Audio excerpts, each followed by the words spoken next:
ভাইয়া তুমি আসছো, খুব ভালো হয়েছে। শোনো, এবার তুমি আমাকে কিচ্ছু বোঝাবে না, আমি আশিকের সাথে সংসার করবো না, আমি ডিভোর্স চাই। ভিতরে এসো। এমনিতেও এই লোকের সাথে না কেউ সংসারই করতে পারবে না। আহা, শান্ত হয়ে কথা বল, চিৎকার করিস না। কি শান্ত হয়ে কথা বলবো? হ্যাঁ আচ্ছা ভাইয়া, একটা কথা বলো আমাকে, আমাকে বিয়ে দেওয়ার সময় তোমার আর মায়ের চোখে বাধা ছিল? দেখোনি কার সাথে বিয়ে দিচ্ছ? একটা ফ্যামিলির ডিসিশন এইভাবে নেওয়া যায় না। আমরা দুজনেই এখানে আসছি তোর আর ওর সাথে কথা বলার জন্য। আরে ভাইয়া, একটা সমস্যা হলো তোমাকে বলবো, সমস্যা তো হাজারটা। মানে তার এত রেস্ট্রিকশন আমাকে নিয়ে, এখানে যাওয়া যাবে না, ওখানে যাওয়া যাবে না, এটা পড়া যাবে না, ওটা পড়া যাবে না, এটা খাওয়া যাবে না, এগুলো কি? মানে আমি তো একটা মানুষ, তাই না? সে আমাকে এত রেস্ট্রিকশন দেয় যে আমার বেঁচে থাকাই মুশকিল হয়ে গেছে।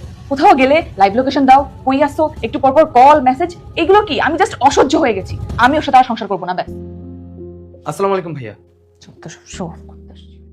ওয়ালাইকুম আসসালাম। আসসালামু আলাইকুম ভাবি। ওয়ালাইকুম আসসালাম। আচ্ছা আপনারা বসুন, আমি আপনাদের জন্য চা বানিয়ে নিয়ে আসছি। না না, আমি চা বানিয়ে নিয়ে আসছি। আর না, আপনার যেতে হবে না, আপনারা বসুন, আমি আপনাদের জন্য চা বানিয়ে নিয়ে আসছি। এতে তুই যেভাবে বললি এইভাবে তো আমি ওর মধ্যে কোনো দোষ দেখতেছি না। মানে ওর বিহেভিয়ার সবকিছু খুব ন্যাচারাল ছিল। আর তাছাড়াও যদি বলিস বোঝানোর কথা, তাহলে বোঝানোর কি আছে? কোন ফ্যামিলি আছে যে ফ্যামিলিতে ঝগড়া হয় না? কোন সংসার আছে? আমি আর তোর ভাবি এতদিন যাবত সংসার করতেছি, আমাদের ভিতরে ঝগড়া হয় না বা হচ্ছে না? তাই বলে কি আমরা একজন আরেকজনের সাথে ডিভোর্স নিয়ে নিব? এটা কোন ধরনের সলিউশন? দেখো ভাইয়া, তোমার আর ভাবি সম্পর্ক আর আমার আর আশিকের সম্পর্কের মধ্যে না আকাশ পাতাল পার্থক্য।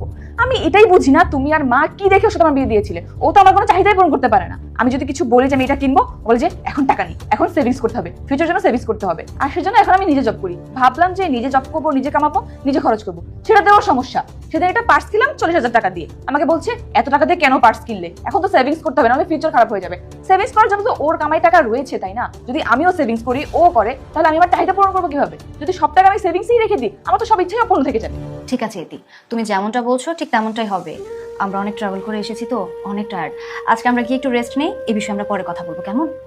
ঠিক আছে, তোমরা রেস্ট নাও, যাও গিয়ে ফ্রেশ হও।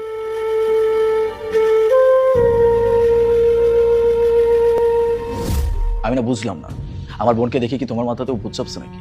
আমার বাড়ি আমার নামে থাকবে আর তোমার নামে থাকবে একই কথা। আমি তোমার নামে লিখে দিলেও যা, আমার নামে থাকলেও তাই। এখন আমি তোমার নামে যদি লিখে দিই তাহলে কি কোনো কিছু চেঞ্জ হয়ে যাবে নাকি? বাড়ি তো আমার নামেই করাবো। ফিউচারে যদি তোমার কোনো কিছু হয়ে যায় তখন আমি কোথায় গিয়ে দাঁড়াবো? অ্যাটলিস্ট এই বাড়িটা তো তখন আমার থাকবে। আজব কথাবার্তা। আমি তো পরিশ্রম করতেছি, আমি চাকরি করতেছি, আমি তোমার সকল ইচ্ছা পূরণ করতেছি, তাহলে আবার সমস্যাটা কোথায়? আমার বাড়ি আমার নামে থাকা যেই কথা, তোমার নামে থাকা একই কথা। আর সব থেকে বড় কথা, এই যে ঝগড়াগুলো তুমি করতেছো, এগুলো কি এখানেই করতে হবে? মানে আমার বোনের বাড়িতেই করতে হবে? শোনো, আমি এত কিছু শুনতে চাই না, এটা তোমার বাড়ি নাকি অন্যের বাড়ি। আমি শুধু এইটুকুই তোমাকে বলতে চাই, দামি যে কোনো জিনিসই হোক না কেন সেটা আমার নামই করতে হবে। আমি করব না, আমি করব না, করব না, করব না। আমার বাড়ি